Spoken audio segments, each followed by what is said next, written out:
Introduce yourself and tell me a little about where you're from. You going first? I'm going first? Yeah.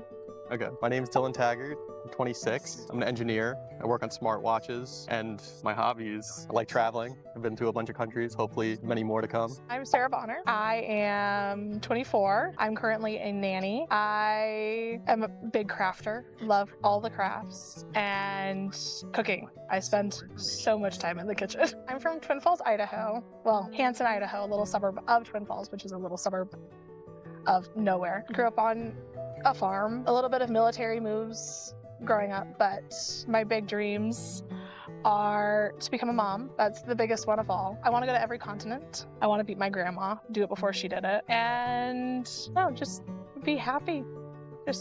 Yeah. I grew up in Long Island, a little bit outside of New York City, so far from home over here, very different vibe. My dreams are, 1, to make Sarah the happiest woman on earth, and get married, number 2, and have a happy life. Make a home for both of us. How did you meet your partner? We met on Hinge. We did. He was the first guy I ever actually met in person off of Hinge. He was very prompt, actually. I was very impressed. Yeah, very quick. It was a very quick turnaround. Like within, it was what, 2 weeks? First date? Yeah. Yeah, definitely. Yeah, within 2 weeks of matching, we were on our first date, and we saw each other 2 to 3 times a week since then, and haven't stopped. That's been great since then. As I started talking to her, I'm like, I gotta meet her. She's great, and haven't looked back. Not a part of our love story I'm very proud of. I wasn't gonna match with him. That's true. I was on the phone with my mom when he liked my profile, and I was like, who is this? Like, he's from Long Island, he has long hair, like, just no. My mom was like, you have to give him a chance. You can't just say no if you've never met someone. And so I matched with him, and obviously I kept him. So, yeah, I was so nervous I almost didn't show up. He was just so sweet and genuine. It wasn't anything like I'd experienced before. Like, it was just so natural and so easy. And I could just like automatically just be myself. Yeah, I felt the same way. That just, as soon as we got on the topic, we like had the same thoughts, and we were just really able to be open and talk about whatever we were thinking. And there were like no barriers. It felt like great. Like so refreshing that I haven't had a conversation like that in a very long time. Who made the relationship official? He didn't. I did. It was what, 3 months in? There was no way it was that It long. was. It was like 2. No. Yeah. No, I was living in my new house. We were playing like one of those card games where you like, it comes up with a bunch of different questions. The question prompt was, what is something that has been weighing on you that you don't want to talk about? And I was like, you just need to ask me to be your girlfriend. I was like, yeah, we didn't have the conversation, but it was at the point where I think it was mostly assumed. it was assumed, and my fault. Assumed. Conversation's gotta happen, but I'm glad it did. What was the moment you realized you were in love with your partner, and who said I love you first? That was me. It took him so long. But as the person who asked whether or not we were official, I refused. That I was not going to say it first. So, not so patiently waited. She told me a story like on our first couple of dates about how she was gonna wait until the person she knew that she loved, she was gonna go to the top of the Empire State Building. And I'm like, oh, we're going to New York, I'll do that. And then we're in front of the Empire State Building. I'm like, hey, you wanna go up there? She's like, no, I'm afraid of heights. So I'm like, She's like, I'm not going. that kind of messes up the whole plan here. But made an executive decision and said, I love you in Bryant Park. I think the biggest like, oh yeah, I'm actually in love with him was Halloween. We went up to DC to go meet all of his friends. No matter what situation was happening, he was just there and supportive and put up with all of my anxieties and craziness. Like, didn't even bat an eye. And I was like, this is it. A moment that really sticks out that I was just thinking to myself how much I care about her and I loved her. I know early on, we both you went home and I went home. I just thought to myself the whole time where it's like, I can't imagine being away from her for years and years and years. This is the rest of my life, and I'm just happy it's gonna be like this forever. I can't imagine it any other way. When did you tell your parents about your partner? So I told them the week before we went to Thanksgiving. I said, hey, put one more seat out at Thanksgiving. I got a girlfriend, she's coming with. And they were very surprised. That is not a story I knew. I mean, my mom was very aware of the situation before it even was a situation. I called her after every date and told her every detail of everything. She was just happy for me that I was finally happy and in a healthy relationship. How has your partner made you a better person?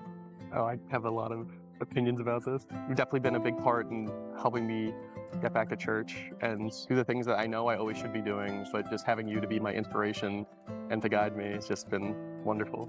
In so many ways. has he made me a better person, encouraging me to pursue the dreams that I never thought I would ever be able to do. His constant support, it impacts every aspect of my life, whether it's my relationship with church, work stuff, and future goals. Like, he's just the rock. What are some of the little things that your partner does for you? When I'm having a bad day at work or whatever it may be, and I'm texting him, griping at him, he will just randomly show up with flowers because he knows how much, like, just that little bit of effort just completely changes my week. The calls from home from work, I've got an hour-long commute. And so him taking that time, not necessarily would want to be doing other things, but could be doing other things and sitting on the phone with me and taking that time every day to just connect, even though we don't get to see each other. One thing I absolutely appreciate is how much of the little things you always watch about me and things, my little habits that you pick up on just being around me so much. And one little story that I think about that sounds silly, but it meant a lot to me is whenever I eat food, especially French fries, I put mountains and mountains of black pepper on it. I love the stuff. I think it's delicious. There's one time we were driving to DC, I think it was, and we stopped and got some fast food. And before I even looked, she already grabbed a ton of packets of black pepper and was already putting them on my fries before I even noticed. Just the little things like that, like the coffee orders I like, and just little tiny things that I wouldn't even think to be like, oh, I should mention this or tell her that I like these. She just knows automatically because she's just so caring, just thinking about how to make me happy. And that's why I want to be that same kind of person for you. How does your partner show support through hard times? Just the consistency. Even when I'm having, a bad week or work is awful or whatever it may be, he doesn't let anything I say get to him because I get a little emotional and he supports through that. It doesn't change anything that he does. It doesn't change anything that he says. He shows up more in those moments. He puts up with me in all of my craziness. I wouldn't want to be anywhere else. Even it was 2 weeks ago and I was just distancing myself and he just still showed up at my house. Without being asked, he showed up at my house with my favorite flowers and just sat with me on the couch. Even though I had no energy or motivation to do anything. And he just sat there and those moments, I'm like, that is the man that's gonna get me through everything that life throws at me. Back in November, the company I worked at laid off a quarter of the company. And when the world felt like it was falling down around me, I knew Sarah was there for me and always supporting me no matter what happened. And during that month, I had Sarah there by my side every day, every interview, every challenge along the way, love and support by my side the entire time, which made it a lot better. In what ways have you prepared yourself for marriage, and what does your time frame look like, if you have one? We do have a time frame about when the wedding is, depending. We still got to pick like a season. Along with that, we've thought about where we're going to move, how we're going to set up our lives, and put ourselves on the best footing for the next chapter of our lives that's going to last decades and decades and decades. Yeah, hopefully next year.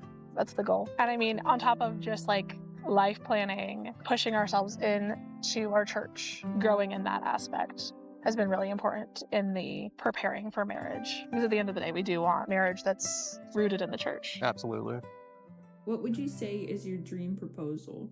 I don't know if I've thought about it that intensely because I know I don't get to choose. The only rule that I've had is that I need to have a good story to tell my friends afterwards. Because I've had too many of my friends call me and be like, yeah, he proposed in the living room. Like, that's not happening. It needs to be elaborate. There needs to be a plan. There needs to be a speech. Where and when I will be happy no matter what. Where do you see yourself in 5 years? Hopefully married, definitely married. Hopefully a house. Kids coming. Hopefully at least one. At least one. In our careers, Sarah would probably be stay at home at that point. That is the goal, yeah. I will work until we have babies, but I'm not letting anyone else raise my babies.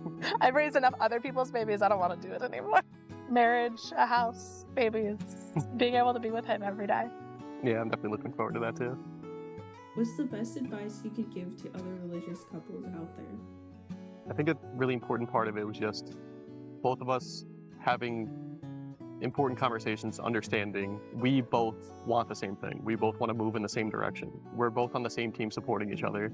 So I definitely could see where people who are either new to the faith or new to a religious-centered relationship and feel like they need to hide things if they're not perfect and things like that. But you need to realize the person your relationship is loves and supports you and wants you to get better and wants you to be the best you that you could be just as much as you want them to be the best them that they could be. And that nobody's perfect. That's true too. Like, you can't expect perfection out of your partner just as much as you can't expect perfection out of yourself. Having like the really big, important conversations fairly early on. Yeah. I mean, I think before we were even like official, we had already talked about kids and making sure that we were both on the same page with like church and The big worldview things. yeah. It's hard conversations to have when you barely know someone before you get super into like the big feelings. And like you're too deeply in love with this person to like, and then you have the conversation about kids and they don't want kids. And then you're like, oh, but I love you. And also just praying for each other is important. Being there to support and ask for support for them and just standing with them through thick and thin.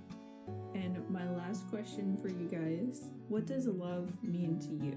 It's a mixture of just wanting to be with them always, but also wanting them to be with the best version of you. I want to be the person that they deserve, and I love them and I want them to have the best version of me possible. So it's a motivating factor for me to improve and to be there to help you improve and just make you the happiest person on earth. I mean, a big part of it for me is the support. I know that he loves me because no matter how many times I screw up or say the wrong thing, he's still there. Nothing that either of us will say or do will ever change that.